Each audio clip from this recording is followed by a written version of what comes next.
Hello, my name is Ran, and this is the Flow Artist Podcast.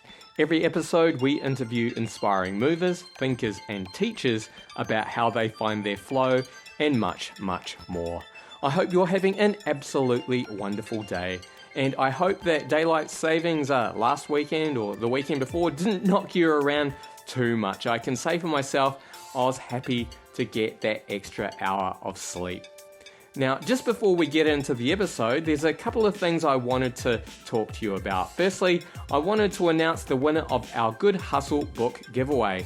Barbara Courtille, I hope I said that correctly, will be receiving a signed copy of The Good Hustle by Polly McGee. So look out for that one soon, Barbara, and thank you, Polly, for providing that excellent book for us. Now, secondly, we have transcribed our first episode. We put it to a vote on our Patreon, and the lucky episode is our conversation with Amy Wheeler. I'll leave a link to that in the show notes so you can take a read of the entire episode on our website. And I just wanted to quickly thank our Patreon supporters for enabling us to be able to do that. Thank you so much. Now, just so you know, you can still book into Amy's workshop, Assessing and Balancing the Human System, which will take place from August 9th to August 11th in Melbourne. Joe and I will both be there, and I am really looking forward to it, so hopefully we'll see you there. And again, I'll leave a link to that in the show notes. So on to today's episode. This week we have a recorded conversation between myself, co-host Joe Stewart, and the amazing Emma Kenna. Emma Kenna is a globetrotting hoop dance teacher from the UK who also happens to hold a PhD in immunology, and we'll talk about how she went from one career path to the other. It's a great conversation, and we'll learn all about what set her on the path she's on today and what it's like running a business where you are essentially the product. Emma has lots of great advice which would definitely apply to yoga teachers or anyone else who is running their own small business. Alright, this is more than enough from me. Let's get on to the conversation with Emma. We are recording. Oh. Alright. Well, thank you so much for meeting with us today, Emma. So good to have you here. I was wondering if you could perhaps tell us just a little bit about your background and where you grew up. Yep. So hi, I'm Emma, and I'm from a smallish kind of town in England called Corby.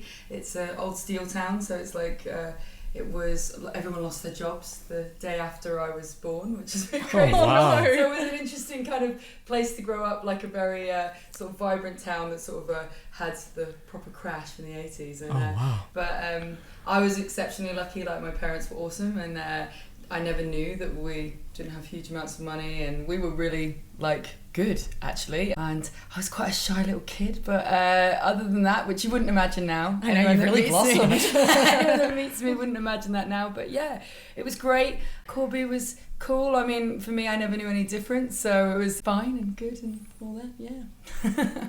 Nice. So how did you discover hooping? So hooping for me was a lot later than most human beings. Like, when I was a little kid, it was definitely something that I totally couldn't do. And I was definitely more of a I can't sort of little kid, you know, like things, if I couldn't do them, I'd be like, oh no, I can't do that, I'm never going to do it again.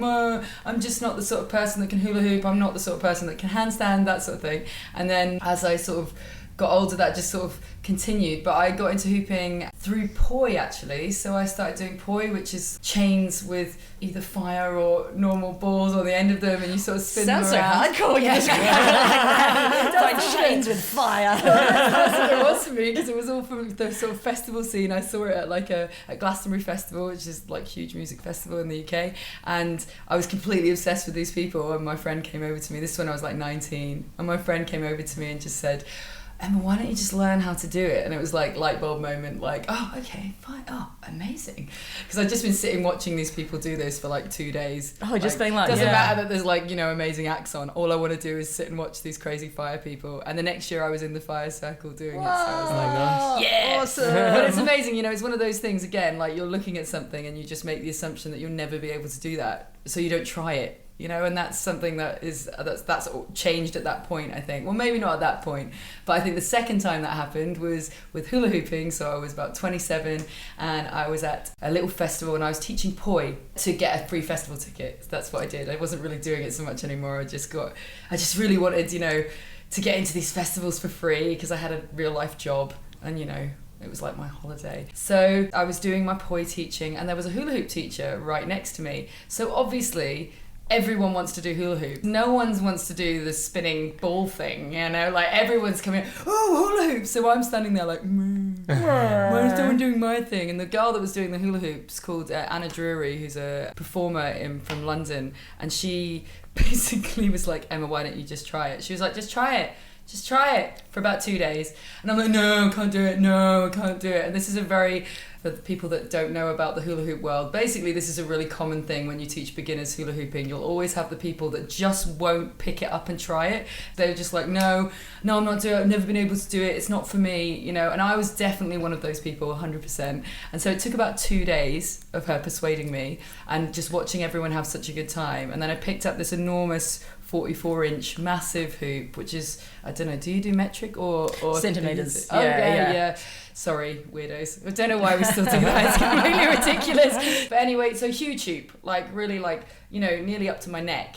And so when you put it on the floor in front of you, and then I span it around and could do it first time because obviously if you don't know, try a bigger hoop, guys, try a bigger hoop.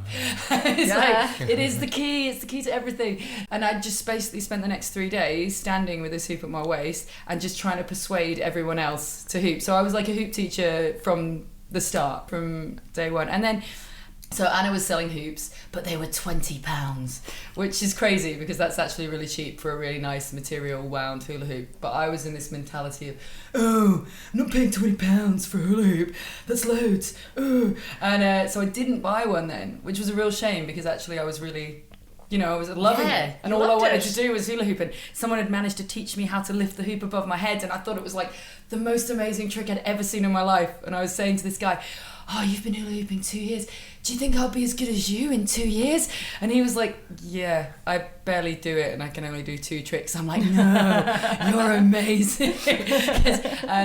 I think that was, I should remember that now sometimes when I'm worrying about like how good I am, etc., how good it looks like when you first start. Yeah, so I didn't buy a hoop because I'm an idiot. And then I made one for myself like 2 months later. And it was 2 inches smaller, so 6 centimeters smaller, and I couldn't do it at all. It was really hard, and I realized like the magic number was this like massive hoop. So then it wasn't until the following year that I actually bought these massive hoops online. That cost me an absolute fortune, but I loved them to death. And then I literally hooped them to death. They fell to pieces by the end. They were like these connectable ones, and that was it. I just hooped every single day, whenever I could, and just completely got obsessed, and it was good. You're saying it took a while to get you motivated into picking up the hoop. When you teach other people hooping, do you think that's sort of given you any strategies on how you might motivate other people? Yeah, I mean, for sure. I mean, I actually tell that story. And so when people know that their teacher, who's like traveling around the world teaching hula hoops, was the sort of person that couldn't do it until they were 27 and they had a big enough hoop, then that's a big drive. It definitely works. I think when you come from that mentality, it makes it easier to explain it to other people. I think if you've just been doing it since you were a kid, people can't relate to you as much. Whereas as an adult who started hooping when they were an adult and then took it on from there, it makes a difference. And also I'm not tiny, I'm not like, I'm tall, I'm like normal sized. These people, they're like, oh, it's really good for your abs, yeah? And I'm like, kind of, yeah. And it was at the beginning, and I'm sure my abs are really strong, but I eat a lot of cake. So,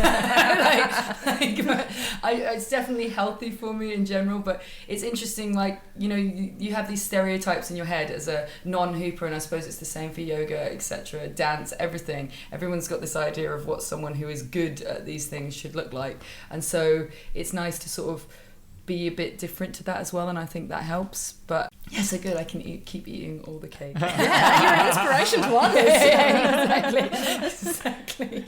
But yeah, I totally, like, when you were talking about how not being, I guess, a naturally athletic or dancey person or whatever, I absolutely find this in yoga. The best yoga teachers are often not the most naturally flexible and strong people, because if all of it comes easily to you, you don't have any strategies. Like, you haven't had to try lots of different ways and lots of different building block techniques to get to that place if it's just like, oh yeah, I just do this. Yeah, absolutely, 100%. And I think it's absolutely the same for hoop. And you get this a lot with people, and I find this with some teachers, and they're amazing hoopers and they are good teachers, but you know, they're telling a whole class to do something based on the fact that they find that easy. And it's sort of, this is actually something that I teach in my teacher training, is to sort of find your superpowers. So whatever your superpowers are, my superpower is I have really open hips, like randomly. Like I can't touch my toes, but I can do like is it called the butterfly? And there you go, my yoga knowledge. Yeah. But that's been something, I sit like that comfortably, and I've never had a problem with any of that. And so with some of the tricks where we put the hoop on the foot and swing around, I have to be really wary of the fact that that's something that I can definitely already do. That's something that comes easy to me and isn't a problem. And so I have to be aware that's a superpower. Okay, so just be aware when you're teaching that you need to think outside of that. And I also have very flexible shoulders. So again, there's some moves where if you're bringing the hoop over your head or coming down the back, there needs to be some adjustment for if you can't do it. And an easy one is I have a trick called the toe spring, and I had no idea that people couldn't pick up things with their toes. Like, I genuinely didn't know that. Can you pick up things with your toes? Oh yeah, I practice it though. Yeah, well that's the thing. No, but some people just can't. Like, it's just they either have small toes or they can't do it. And it was when I was teaching that trick, I was like, right guys, so everyone, I basically pick up the hoop with my toes, put my toes on the top and then flick it up, like spring it up.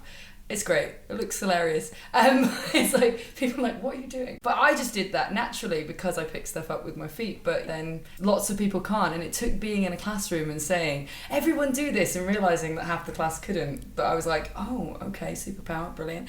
And then we had to learn some foot drills. So we just learned a way of putting the hoop on the foot and pushing the toes in so that they could lift it up by...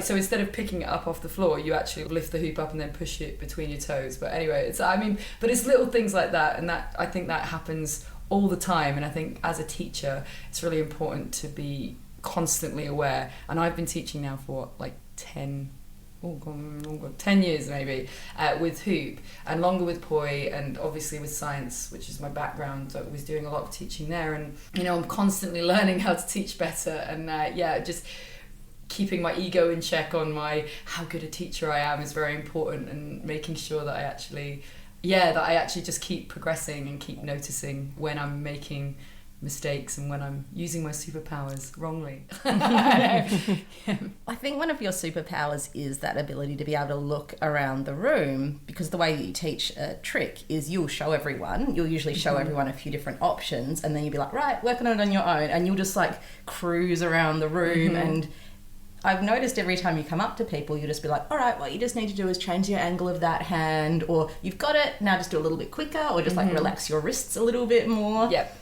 Did you have to hone your eye to do that, or is it just something that evolved as you taught more and more? I think it probably evolved. I'd love to say that, like, oh yeah, I was doing that from the beginning and I was amazing, and like, oh, it's just a thing that I have. But just a synergy I have with my students. So I think when I first started teaching, I was teaching like 13 classes a week. You know, at one point when I first quit my science job and went into hooping, I just went full on crazy. I'm the sort of person that just overdoes it all the time. So I'm like, I'm not going to start one class, I'm going to start 13. So did you, like, they weren't even classes that someone hired you for? Like, it was 13 classes that you got up off the ground from the beginning? And it took a while. I mean, that was like the end product of like that many classes at the end. So it wasn't like that was the... That's what you launched as. That was, yeah. I mean, I had 3 classes at the beginning that I did while I was doing my PhD or postdoc. Yeah, PhD and postdoc. And then basically that sort of, when I quit my job, I just expanded. And it was just a case of doing like another one and another one and another one, and then it just ended up like that. And I also had like 15 people doing classes for me in the same area. I mean, it was crazy. I don't know what was happening. But I think that's the thing. I think teaching beginners especially is the best way of becoming a better teacher. You know, when I first started teaching, there wasn't like qualifications for like hoop teaching or anything. I think there was a few. There was like hoop girl and hoopnotica, but it wasn't quite the style. It wasn't my style. It wasn't and how I based wanted in the States to teach as well. Yeah, I mean, they came over and a lot of people did do their trainings, but I think it was more to have a piece of paper to be able to show gyms. And I just decided, well, I'm, you know, a bit like the hoop thing. I'm like, I'm not buying one of your hoops. I'm going to do it myself.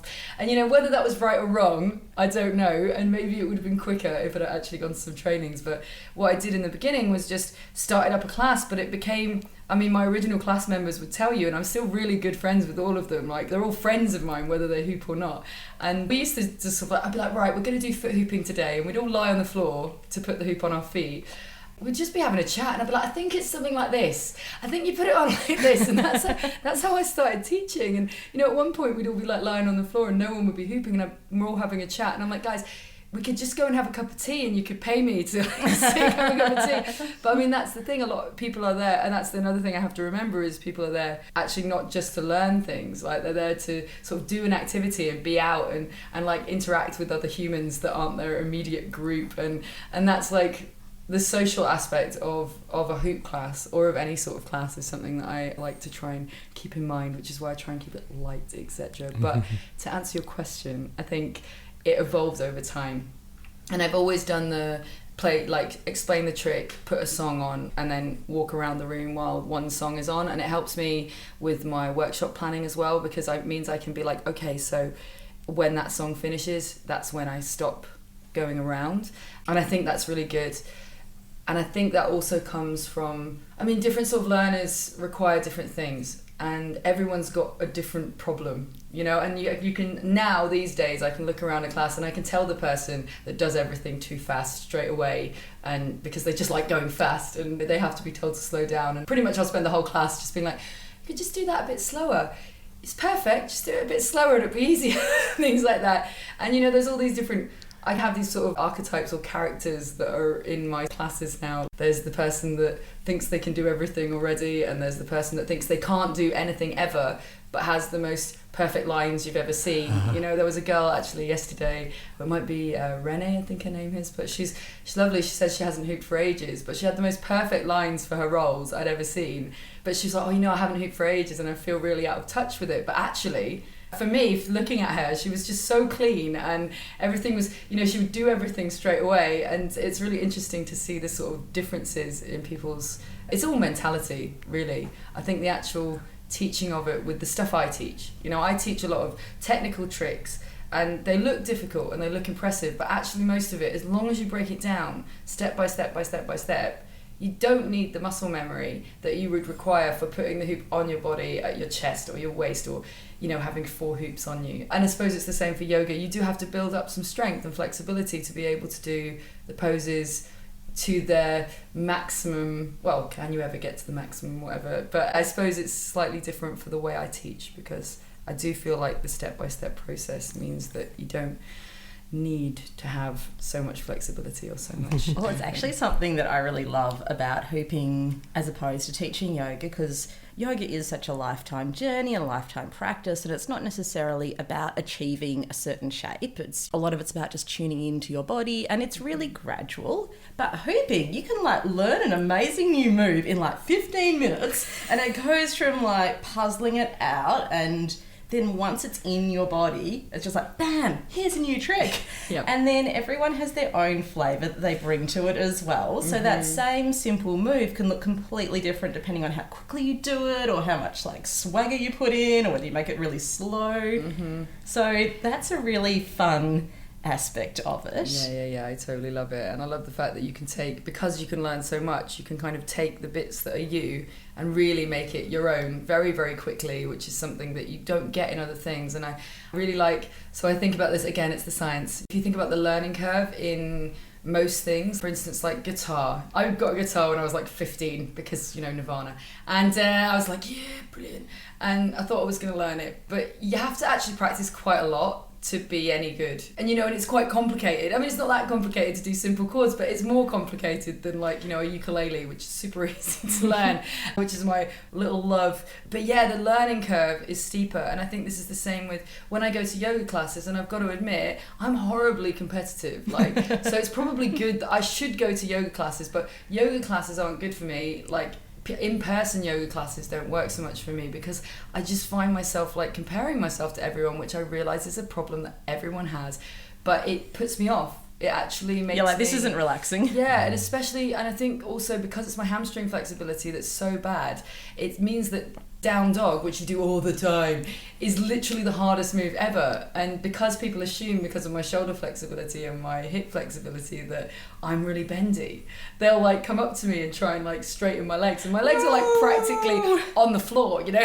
I'm like, I really am, like, to keep my hips down, like to keep myself in the proper triangle, I really have to keep my legs totally bent. The heels aren't going anywhere near the floor, let's not even try that.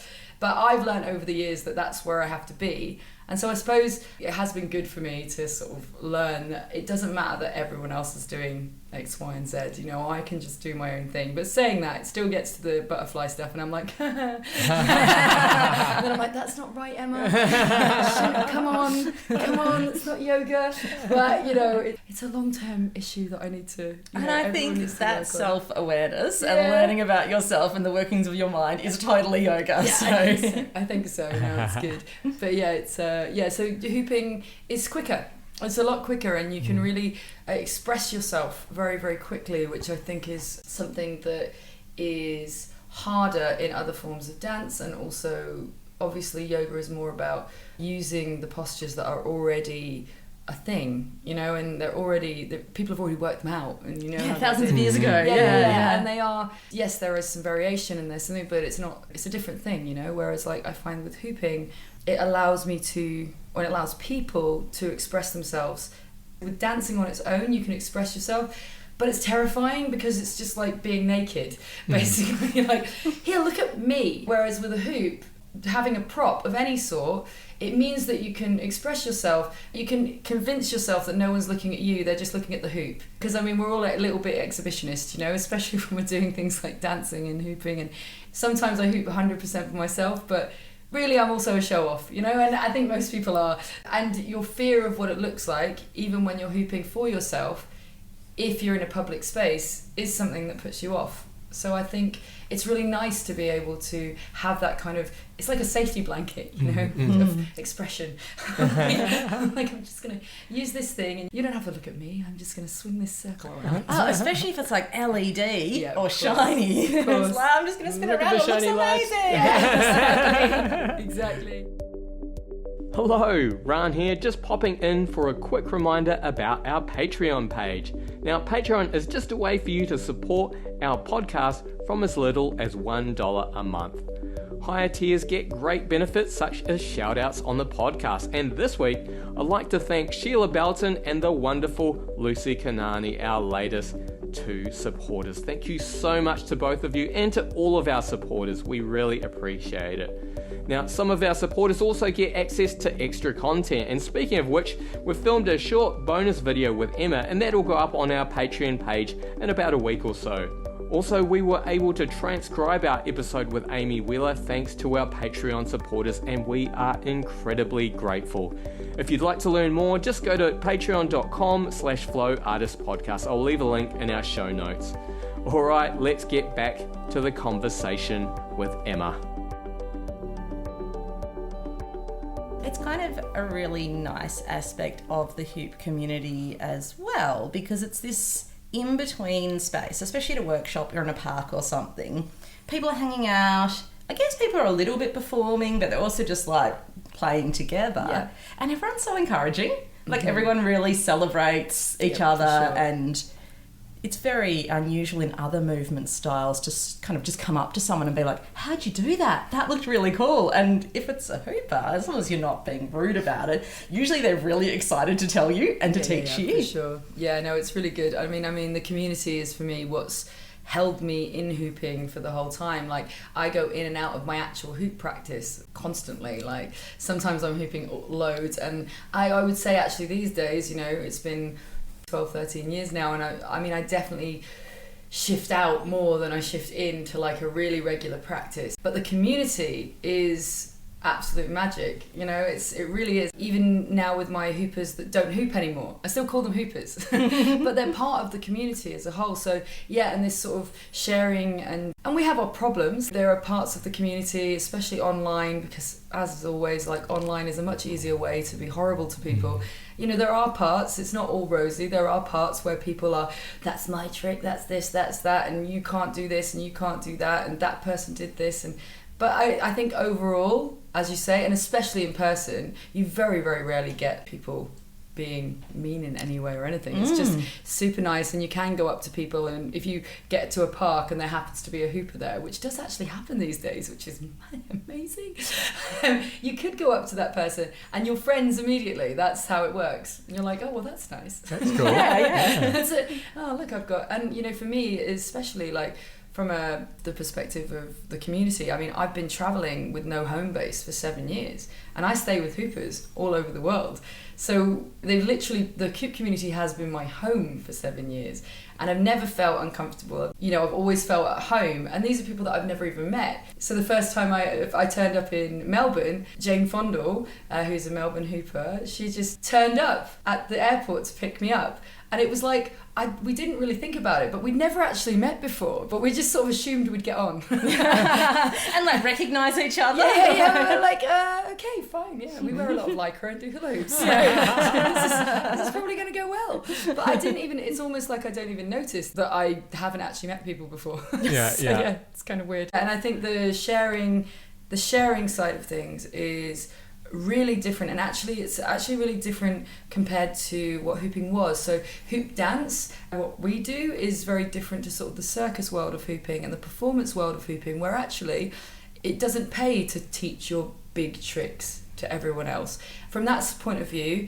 it makes sense not to teach. And I think there is this sort of weird thing with the sort of hoop community and the serious performing hoopers, where a lot of the hoop community think that these guys should share, and these guys think they shouldn't share. And I think it's really up to you what you decide to share and what you decide not to share. And I feel like the circus people as well, like their big signature moves are just going to be so hard that I'm not prepared to do the 6 months of training to get to the initial stage. Yep, it's very true. I still can't do a 4 hoop split, which is like 4 hoops on the body.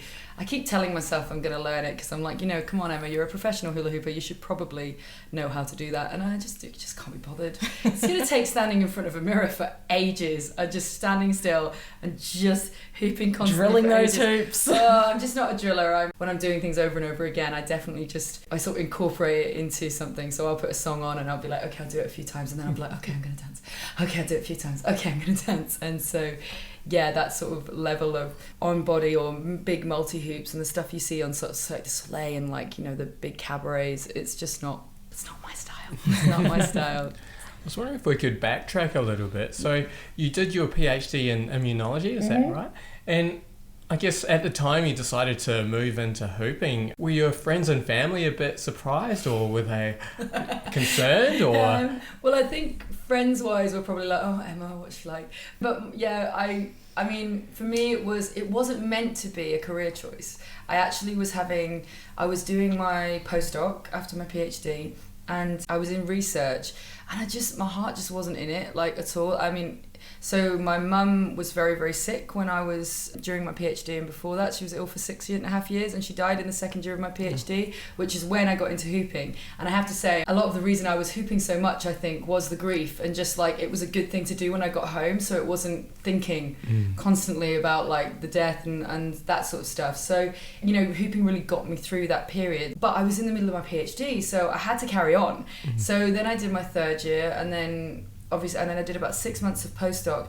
And whether or not, I suspect I did my PhD for my mum. You know, I suspect what happened was that, this is my post-analysis, is that, you know, my mum had to leave school very early. She's very intelligent. Like, she basically was pushing us about university and stuff like that. And I'm a super nerd. So, like, I'm like straight A sort of, I'm really stupid with common sense and like stuff like that. But I can pass exams. I find like that works for my brain. Academia works for my brain. So, and my mum was always very like, okay, come on, you're gonna do this. And I suppose I just never really questioned it.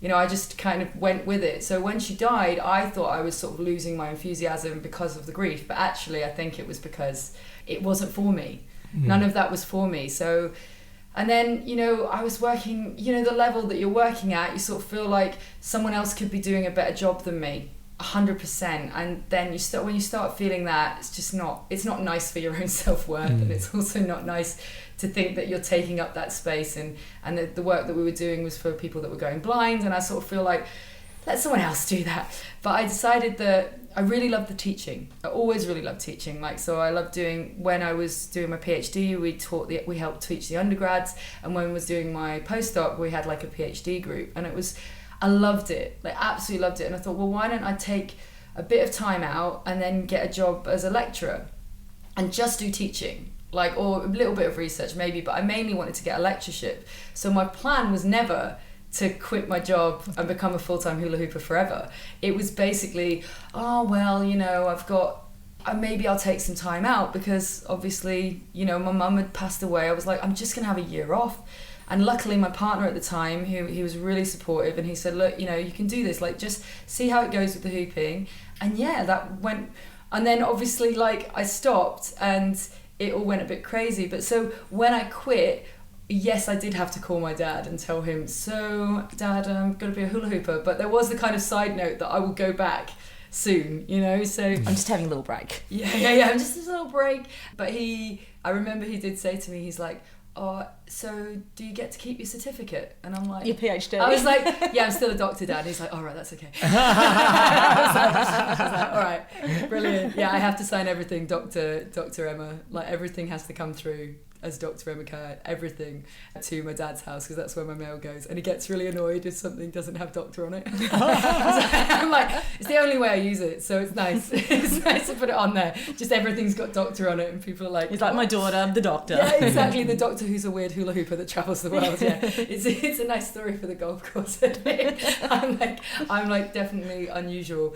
But you were asking, yeah. So he was. I think my family just always assumed, like, it's been very, very difficult, I think, for my dad and my sister, who is just, you know, they've been incredibly supportive, like the whole way. They've been like that. I can't fault any support that they've ever given me, but I know it's been very difficult because I live a completely abnormal lifestyle, and that's very worrying for your family. You know, I travel around the world. They don't know where I am. Well, they do know. I mean, I ring them from every airport, so that's the rules. So every time I'm leaving somewhere or going somewhere, and I speak to them like I'm really close to my family, so I speak to them like every other day. So, but yeah, they still, I mean, and I know they still find it a bit weird, my weird lifestyle choices. But, you know, I'm the weird bluehead lunatic, so it's fine. I mean, it must be great, just the fact that you're travelling around the world. That must be pretty exciting for them.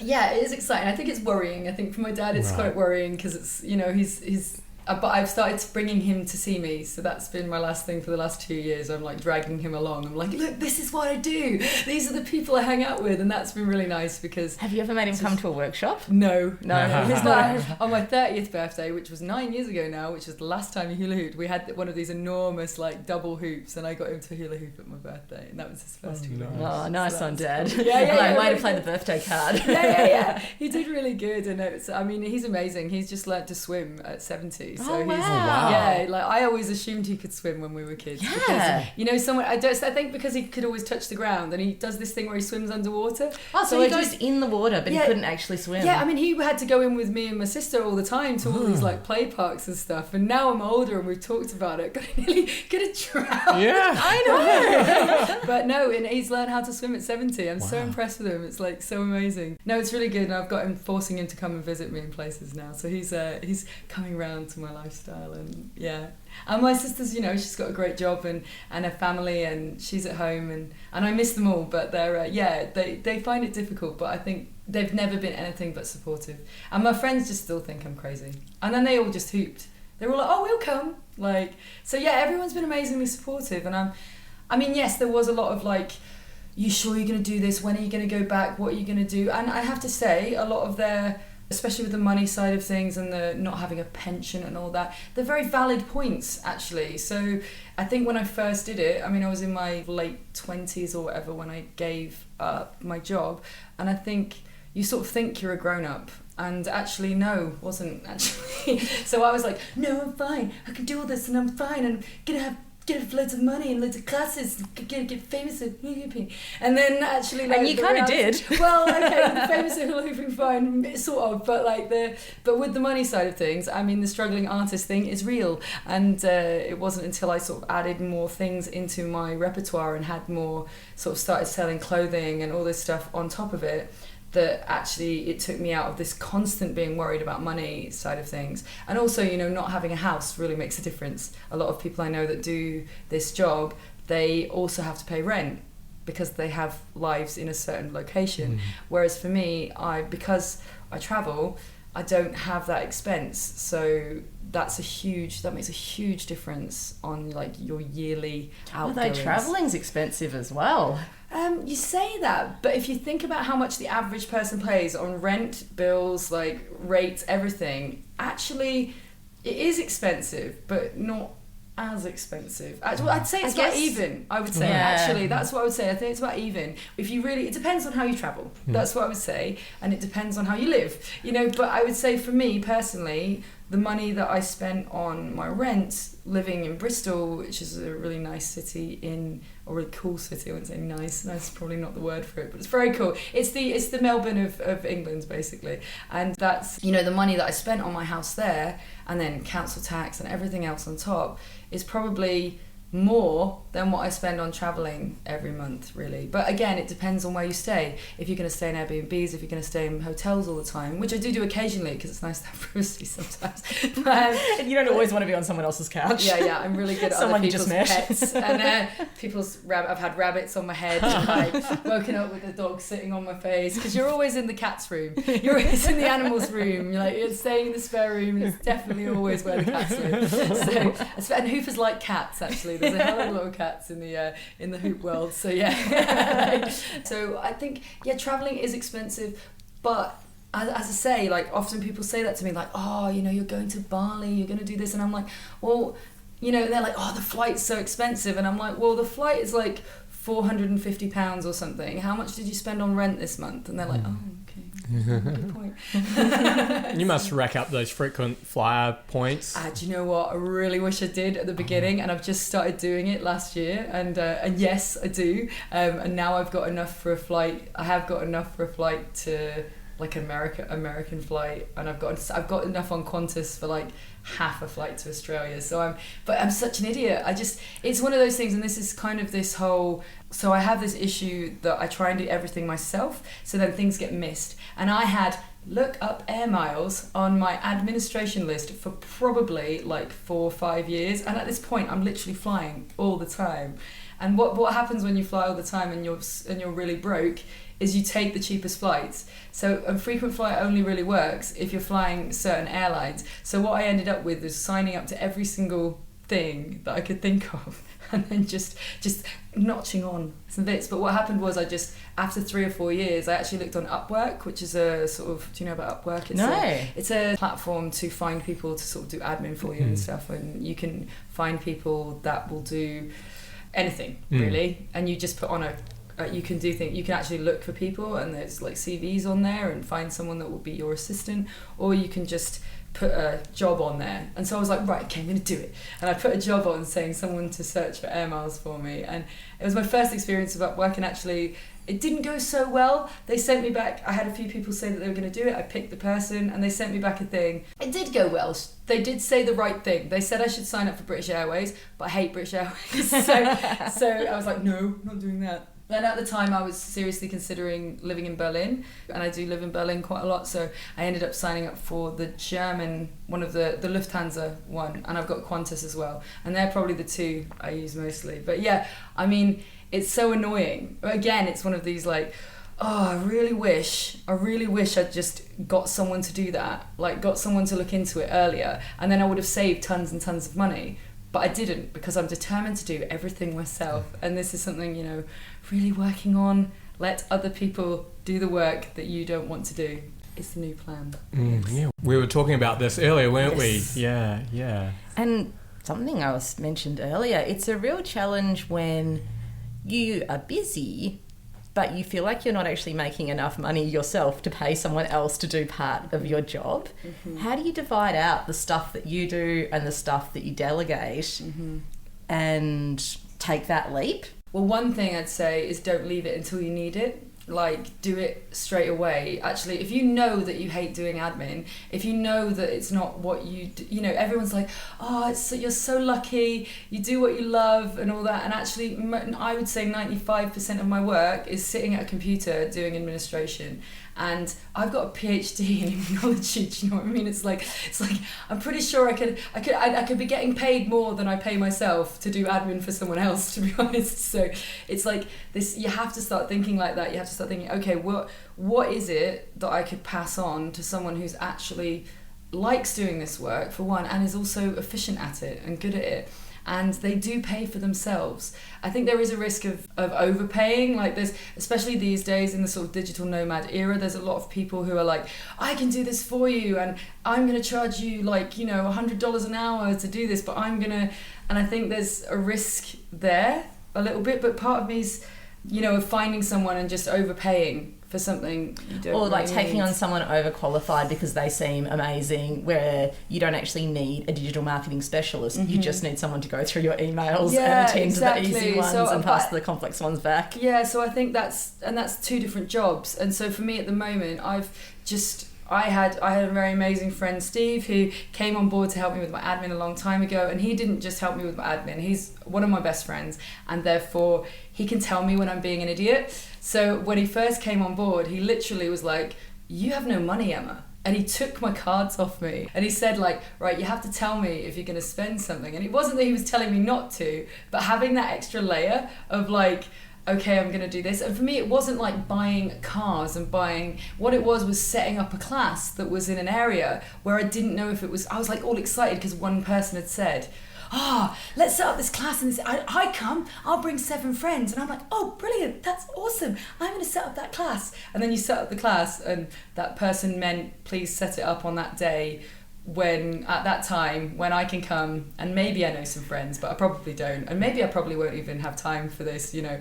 So, and then you resent them because they've said that, but actually, you know, we've had that experience many times. And I must say, the people that are the most vocal about asking you to put on a new class are not always the most reliable at attending said class. Yep. I think it's like sometimes people really want to make this change in their lives, and they're like, oh yeah, if you do this class, I'll come every week and bring my 7 friends. Yep. But it's almost aspirational for them rather than something realistic that they'll show up to every week. Yeah, and I also think it's often an excuse. Like, the people that want the classes actually will travel for them. Actually, you know, I've gone to classes really far away and lots of different things, you know, and you're sort of like, if it's on the other side of town, it's on the other side of town, I want to go. So you make that effort to go, and those people are maybe the people that maybe taking something to their area is worthwhile. And yeah, I think and that problem of setting up, being so excitable and so optimistic and so like, oh, everyone's gonna love this as much as I do, and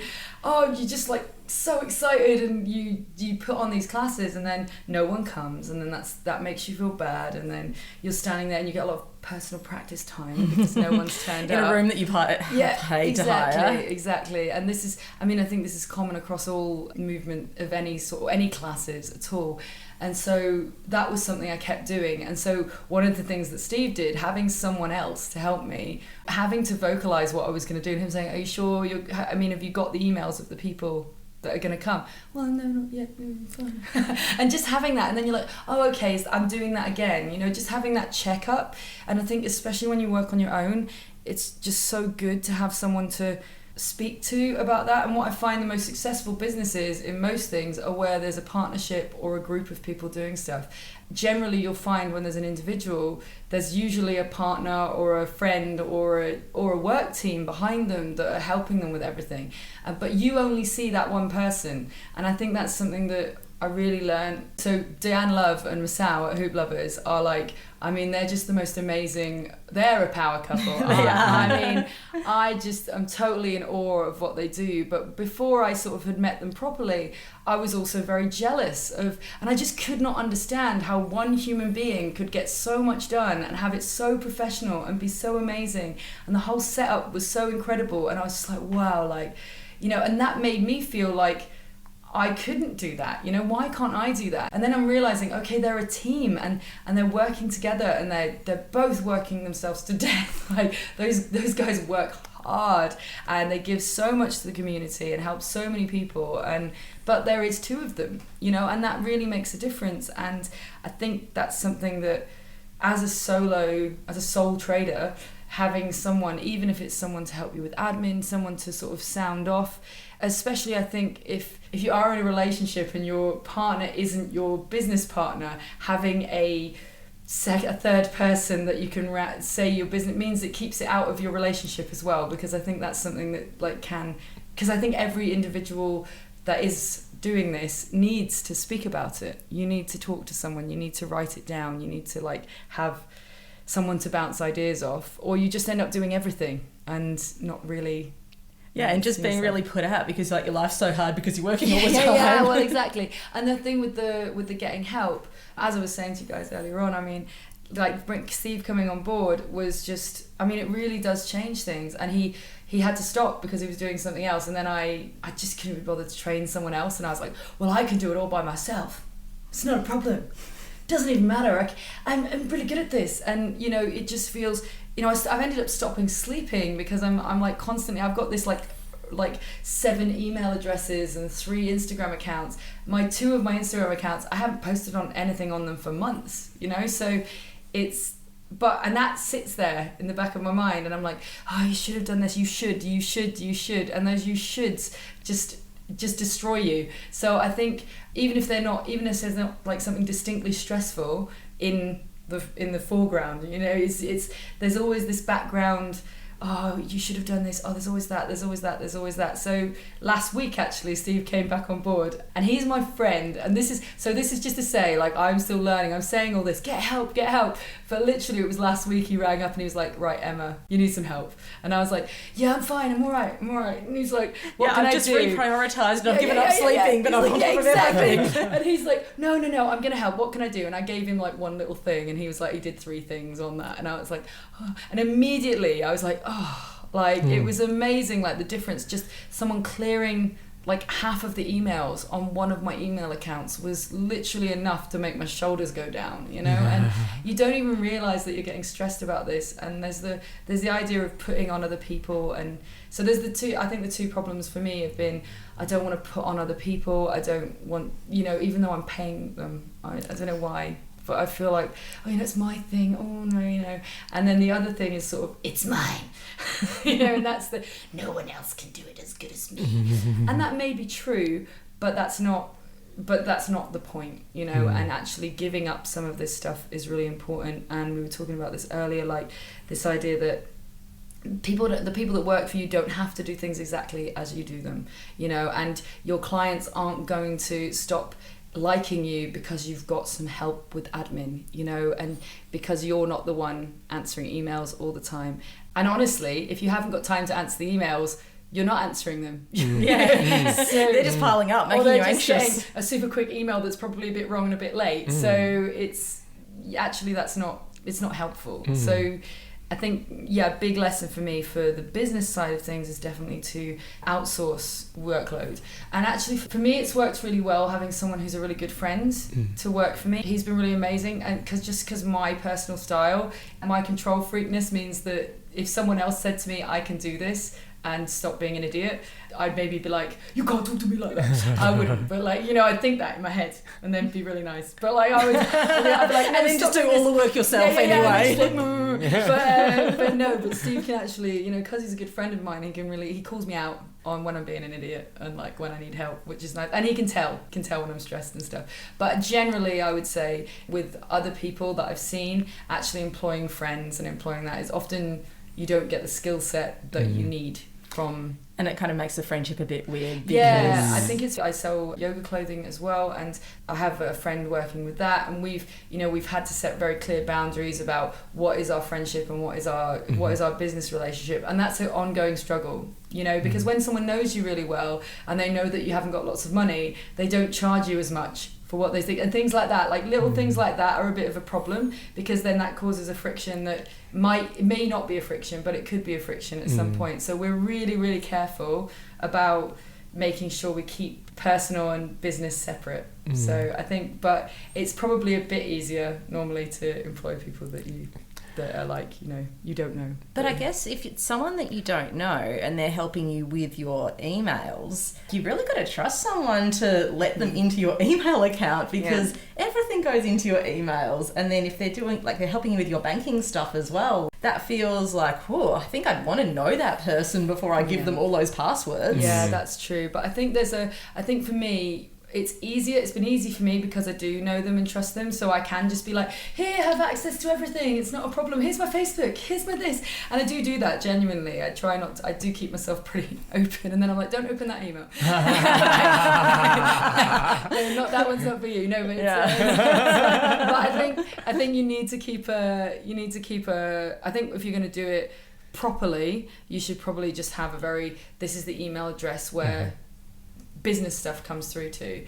And I suppose, and that is why it's so difficult with hooping, because every single business email that I get also includes the friend bit. There's no, because I am friends with everyone I work with and everyone I work for, and pretty much everyone that I employ. So, all the hoop teachers that come in for my events, when they message me about that event, they'll also be like, oh yeah, and I saw so-and-so the other day, and how are you? How's this? How's that? How's the boyfriend? Blah, blah, blah, and that's what the emails are like. And that's, it's a very weird business work.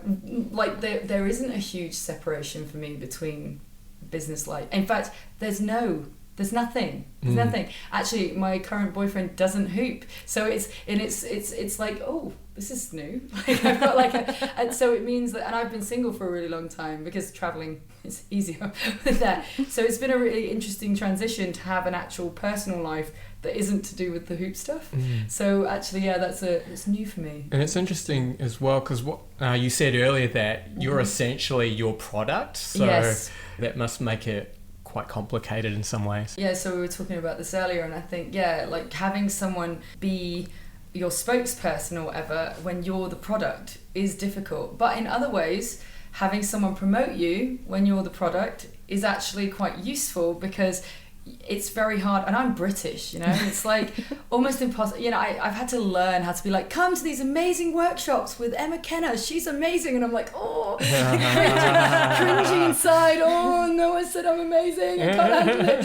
Like, it's just not in our culture to do that, so I find it really difficult sometimes. I'm a lot better at it now, I have to say. Like it's just, you have to take yourself out of it and just talk about yourself sort of as a separate entity, and that's kind of helps. But it is nice sometimes to have someone else just like big you up, because then you're like, okay, that's fine, okay, I can deal with that. And like writing a workshop description or something, that's one of those tasks that if it's flowing, you can just bang that out in 5 minutes. But if you're struggling with it, that can take an entire day, and then you're still not happy with it. So getting someone else to do it, fantastic. Yeah, you see, I don't know if I could. I'm still hanging on. Like, I don't know. Well, you could always edit it when they've done it. That's true.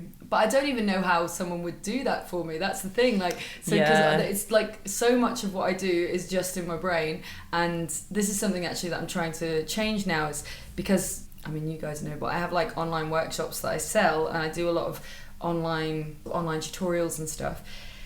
So with them, they're great. I mean, it's complete passive income. It was a lot of work. Editing and filming is not my forte. And so did you do all of that yourself? Yes, so I did. I filmed it all on a tiny little Canon rubbish camera on a cheapo tripod.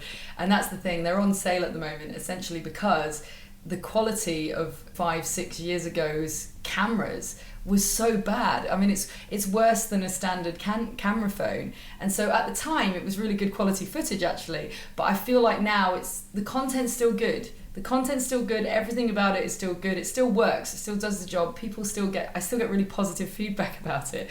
But I feel really bad selling things for their full price when they really do look quite dated. So my next plan is to try and get as much of my brain, all the workshops that are in my brain. Sometimes I don't even have class plans. I just have it all in my head. So I'm trying to like put it all out of my head and onto video, so that becomes like a resource that I can I can monetize for one, but also makes it easier, and it also makes me easier for me to stay in one place a bit more, because I am getting to the point where, you know, I've been moving for 7 years. We've just sort of decided to sort of stay in Bali for a couple of years, and I'll still be traveling a bit. Especially, but that sounds like a pretty home. Awesome home base. Yes, I'm quite excited about it. It's somewhere that I've been jealous. going to. Yeah. Well, you live somewhere pretty nice, to be fair. We do. Yeah. But yeah, I think it's going to be a real change to do that, and that's going to mean less sort of traveling workshops and stuff like that. So it's an interesting shift. But again, when I'm doing it, even getting help with editing, I want to teach in. So when I look at the videos, I'm like, okay, it needs to be from that angle, and then these people will need to see it from this angle, and then I'm like, okay, and then I need to say this. Oh, I forgot to say that in the video. I need to say that on top. So I'm not very good yet at filming and just filming it so that it can be just cut, go. They have to be quite heavily edited, my videos. So at the moment, I can't get that much help with it. So that means, and editing is like my least favourite job in the entire world. So next plan is to try and time-consuming. Yeah, so next plan is to try and work out a way that I can deal with having someone else help me with the edits. Or just a suggestion. Oh no, you might not like it. Bringing in someone else whose editing style you really like, so you have this fresh creative perspective on your stuff. So it's not just you and all the things you've thought of, it's another person seeing your stuff and having that fresh set of eyes to be like, oh, why don't you try this instead, or let's cut this like this instead. Yeah. No, I mean, it's good, and I think again, I'm like, I can feel my control freak going, no, I want to do it my way. And but I need to get my teaching into the actual filming, rather than putting the teaching in during the edit. And I think there's a difference between, like, when I'm in front of people and I can say things, and then if I've forgotten something, what I do is I look around the class and I look at what people are doing, and I can tell, I can be like, oh, they're all doing that. So that's what, you know how you're saying, like, I go around each person. So as I go around each person, what you'll find sometimes is everyone's making the same mistake, but they're not making the same mistake. You just haven't told them the right thing. So then I can add that to my teaching. So I think that's something I do all the time. But so when I'm standing in front of a class, if I notice when people are doing it that there's something that they're not doing, I can then add that in to my description. Whereas when I film, I say everything I can remember, and then it's only when I look back at my own video that I notice something that I'm doing that I haven't said. So then I incorporate that in, and I can't do that if someone else is doing the editing. So perhaps it's just I need to get better at the descriptions. Well, that is an interesting question about the difference between teaching for an online audience as opposed to teaching in real life, when you can see the people and respond to them. Yeah, I think, like, obviously real life is easier. It just is, you know. Well, actually, I have to say, some things, most of the time, real life is easier. And partly that's, as you were saying, being able to actually go up to someone and be like,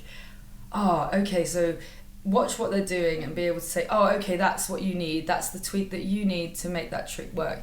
And everyone's individual. And my aim with my online stuff is to remember all of those tweaks that I said and say them all. And that's what I try and do when I actually explain the trick at the beginning. And I think that's what makes you a better teacher. You know, so it's working out all of the different types of learning styles. Like the kinesthetic learners might need this, and the visual learners might need this, and the verbal learners need you to say this. And so I think it's a case of, like, constantly being aware of what those are, and that then informs your online teaching. So I think the best online teachers are often the ones that have had the most experience in a classroom. But there are some things that are actually easier online. So, for instance, if you've got the grip changes, for instance, so the move called the fountain, where you've got two hoops and you're moving them in a circular motion around your body, and it's a very hard move, and there's lots of changes. You've got to change your hand from one side of the hoop to the other, we call them grip changes, and these can be quite tricky, and they're in sort of very specific places. Now, yes, it's great having someone in front of you showing them to you, but if you've got a video where you can just repeat that over and over again, and you can see in slow-mo where the hands are going, then actually that's a really good resource. Yeah, video is great for slow-mo. And I think that's something that you don't have for, like, I try and slow-mo when I'm in class. People find it funny as well, so that's good. But so comedy slow-mo is always useful in the classroom. But But yeah, for it is useful with the online stuff.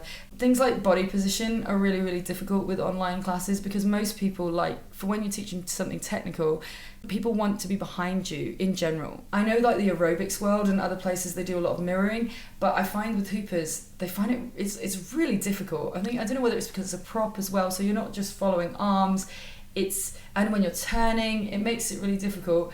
Most hoopers, I would say most people, like you to be the same orientation as them in front of them, which when you're in a video is really hard because if you're trying to show something in front of you, I think, whereas, I can kind of be like this.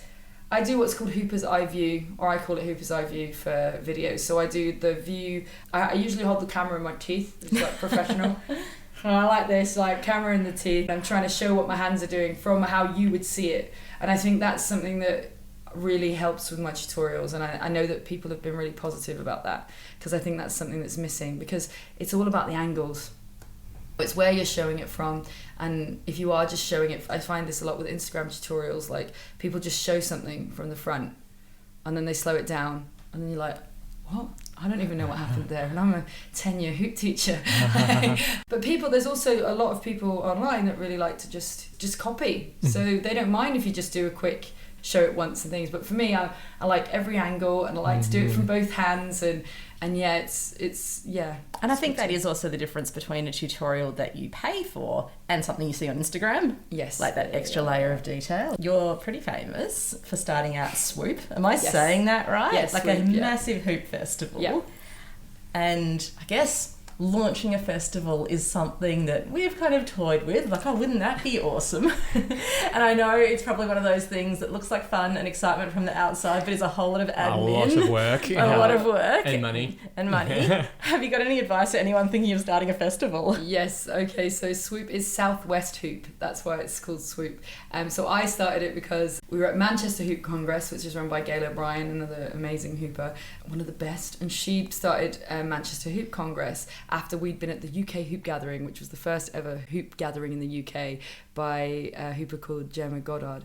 And basically, Gail was like, I'm going to start one in Manchester. And we were in the taxi, a bit drunk, on the way back from like the party, and there was like a few girls from Bristol, like a load of us had come up from Bristol, and they're like, you should do this in Bristol, Emma. And I was like, yeah, brilliant, that'd be awesome. What? Yeah, I'm gonna do it. Let's do it in October. Yeah. And we did it in November because it's like the worst time of year in the UK. And and then one of the other girls, Gillian, she was like, she called it like Swoop Southwest Hoop, and so she came up there in this taxi while it was. I was like, brilliant, yeah, and we were all like falling out of the taxi, whatever. Don't drink anymore, but I did then. And then Swoop was born from that, and it was a monster. I was the first flying in American teachers to like the UK. It was, and I didn't go, I had like 80 people and, loads of teachers, and it is a monster. It is an absolute monster. And classic me, I decided to do the whole thing. I'm like, I'm going to do it all myself. And then I had the most amazing team. I call them the dream team, that helped on the actual weekend. But because I'm me, and I still do this, I don't let people help before, then it's like absolute craziness. But I have all these ideas, and I'm like, I want to do this, and I want to do that, and then I want to do that. And then it's too much for one person. But it went really well, sold out in the first year, it was really good. We managed to have a house fire a week before the event. So 2 weeks before the event, so we couldn't live in our house. So it was crazy. And I ended up getting impetigo, which is like a staph infection of the skin, because I had like a fire burn on the back, and I was so stressed. I was like scratching it. So I was covered in like plasters. Do you call them plasters here? Oh, like Band-Aids. Yeah. So I was covered in Band-Aids, and I couldn't work out why I was getting all these scabs everywhere. And basically one of the girls that was there was like, yeah, that's impetigo, Emma. You can't touch anything. So I wasn't allowed to do anything. Like I had to have my own hoops. Everyone was joking that I had leprosy, because like bits of me were like, it was literally, I had plasters on my face. Like, wow. It was really super stressful, I'm not gonna lie, but it's still one of the most amazing achievements that I have, and I love it. And you are not going to enjoy your own festival. If you manage to do it so that you can enjoy your own festival, you are a genius, okay? But I think the people that generally can enjoy it are the people that have a team. And I think my big advice would be, again, enlist help. You do not have to do it all yourself. It can still be your creative thing without it. And I'm really you know, it's been really nice. Like now Steve's doing a lot of the administration for it. And then I've got my dream team went from 6 people in 2010 and my staff is now 40 people, I think, now for a 130 person event. So that's including like teachers and everything. So the staff is huge for the event. And I do other little events, you know, I've done lots of other little events. So there's like different levels that you can do, you know. So I'm running a little event called the Bath Hoop Day. And essentially all I'm booking is the teachers and a hall that has a PA system in it. And I'm booking a coach to encourage people to take public transport. So I've got a coach that's going from the train station to the venue. And that's all I'm paying for. So actually the actual sorting out is not very much, and the teachers are all UK based, so they don't need accommodation, there's no flights, there's no nothing, so, and I'm paying them a set rate. So that as an event takes hours and hours and hours less than Swoop, but it's probably going to make about a quarter of the thing. But Swoop, I mean, 18 months I'm doing a little bit of Swoop every day, and then for the last bit I'm probably doing like, but it's a yearly festival, right? So you're already 6 months. I'm 6 months in advance. I already booked my teachers for this year like half a year ago, and I have to book the venue that long in advance because it gets booked up. And so it becomes part of your life, actually, like when you're doing it on a yearly basis. And I've had 1 year off since 2010, and I'm considering a year off next year because it's my 40th, and I do it now on my birthday. So this gosh. Well, there's a reason I do it on my birthday, because it's the biggest collection. When you travel for a living, you can sometimes find that you're in a place, and I'm a big birthday fan, so if you're on your birthday and everyone's always lovely, like, you know, everyone's lovely, but realistically they're not your best friends, and you're in a strange city by yourself, and you're trying to ring your family and all that, and I was like, okay, I need something on my birthday, so I shifted Swoop like a few months back so that it was on my birthday, and so now it's like my birthday party every year as well. That's great. So, nice. But it's nice because I get to see it's like a massive collection of like all my really good friends, and lots of like other people who are like, you know, going to be my good friends. So yeah, it really works and it's really nice. But I would say workload wise, you will never know, like especially if you're going festival, it's a lot. And I think a big thing I'd say is you don't have to implement all your ideas in year one. That's the thing, because you'll have thousands of ideas, and Swoop has got better every year. And there's things that I wanted to do in 2010, but I couldn't do. And there's still this thing. I've wanted to use a projector to project old videos, like the really old school videos of hoopers that awesome. You know that I got into in the chill out area upstairs on the Saturday night. I've wanted to do that every year since 2010. I got to the point where I've got the videos made up. I've lost that external hard drive now though. No. And it's alright, I'll do it again. It needs to be different now anyway. It's like years later. And then and then the projector didn't have the cable. I got to the point where I'd got the projector and I'd got the videos, and then they didn't have the cable that connected to the Mac, and I was like, well, I've got no time now. So this thing has been this idea since the very beginning, and eventually it will happen, but I'm not going to stress about it, you know. And I think like we now have a marquee that goes in the garden, so we've got a third space, and that happened last year, and that's been something I've been thinking about for like 4 years.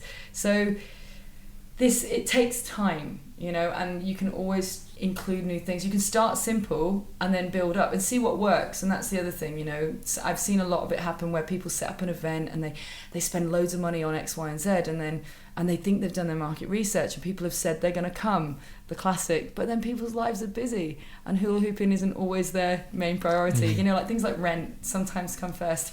And hanging out, some people. I know, hanging out with your children, like that sort of thing, you know. Some people think that's more important, but no, but that's the thing. It's like, you know, life changes, so you can't always depend on people. So I would say a really nice way of doing it, actually, that I've seen with a lot of people that are running events is introducing complexity as you sell tickets. So for instance, having 2 teachers at the beginning, and then, you know, once you've sold like 15 tickets, be like, okay, that's the point where I can afford to have another teacher, and then you add that teacher, and maybe that does help to sell a few more tickets, but then, you know, adding it in. And also it gives you something new to share on your social media, so you can keep talking about this same thing but have something new and exciting to say. Yeah, well, I would say about this sharing on social media though, the feeling that you're spamming all the time does get like, I feel like all I'm doing is give me money, and I'm not, I mean I kind of am, but I'm not, like it's just that I've got a lot of things to advertise. I'm doing a lot of things, so you end up being like, all I do is just, everyone's just sitting there seeing all these posts. But the way the algorithms work, it's just not how it is these days.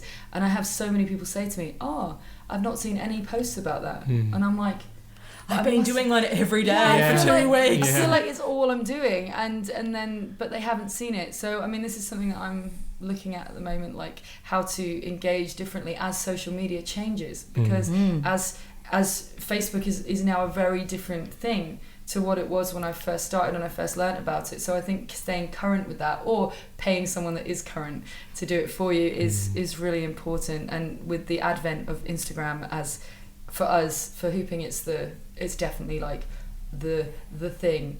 But I mean, it's very age based. So the older hoopers who are like in their 40s are definitely, or 30s and 40s, are definitely still the Facebook crew. But the younger hoopers, whose incidentally parents who are in their 40s and 50s are on Facebook, aren't on Facebook anymore, obviously. And for years I've been like, I don't need to worry about that. But actually, from a business perspective, it's an interesting thing being older and having to now engage with the younger generation who are on a completely different platform, and then relearning that platform and not being the 19 to 24 age group that most people on that platform are, is another challenge. So, and I'm sure give it another few years, there's going to be another platform that will be the main platform, and keeping up to date with that is either something you have to do yourself, or again, find someone to do it for you. Brilliant. Absolutely. This is great. This has been a learning experience for me. I'm gonna go home and like just like work out all the people that are gonna do all these jobs for me. So happy to help you with that. It's clearly what I needed. It's like a little therapy session there. I think as well is that thing of like, you teach what you most need to learn. Yep. I was on another podcast talking about starting a home studio, and then I listened back, I'm like, man, you should take your own advice. Yeah. You said a lot of sensible stuff. Yeah, well, I think that's it. You think it first, and actually the implementation takes a little bit longer, doesn't it? If it happens. But it usually happens with me. I'm pretty good. I'm pretty on it. We could probably talk for another hour, but just to wind things up, if you could distill everything you've learned over your career as a hoop teacher and as a hooper down to one core essence that you wanted to share with the world, what would that one thing be? Wow, that's a big question, isn't it?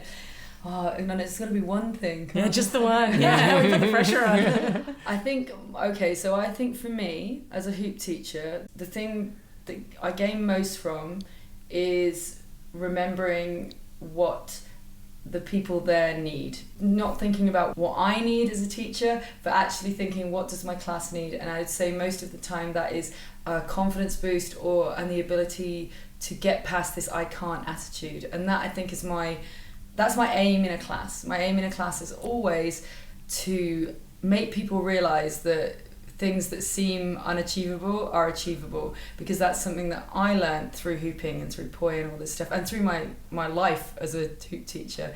And I think that's, making sure this is the same with performance, remembering that you're performing, that it's the people that want to see you do it. They're there to hear, to learn something from you. And I think that's a very useful thing to keep in mind. Is that a reasonable answer? That's beautiful. Yeah, that's great. Yeah. Excellent. Well, thank you so much for speaking with us today. It's been a great conversation. I've learned a lot. I'm sure our audience will too. Yeah. I think we have some strategies we need to implement in our own business. Exactly, yes. Me too. Everyone's a winner. Yeah. And then we'll listen to the episode and we'll... Yeah, then we'll be like, oh yeah, I was going to do that. Exactly. Fantastic. I hope you enjoyed our episode with Emma. I certainly enjoyed our conversation, and look out for her bonus content on our Patreon page. For our next episode, we speak with Melanie McIntosh. Mel was one of my teachers and mentors during my yoga teacher training at Australian Yoga Academy, and she specialises in pre- and postnatal yoga. I personally still get a little bit of anxiety when I see a pregnant lady in one of my classes, so it was really great to get the chance to cover this in depth with Mel. Now, if this is something that interests you and you live in Melbourne, you might want to check out Mel's 50-hour advanced pre- and postnatal yoga teacher training at Australian Yoga Academy from the 4th of May. We talk more about it in the episode, but I just wanted to give you a heads up. And again, I'll leave a link for that in the show notes. Alright, the theme song that you're listening to right now is Baby Robots by GoSoul and used with permission. Get his music from gosoul.bandcamp.com, and thank you, Rob. Alright, thank you so much for listening. Aroha nui, big love.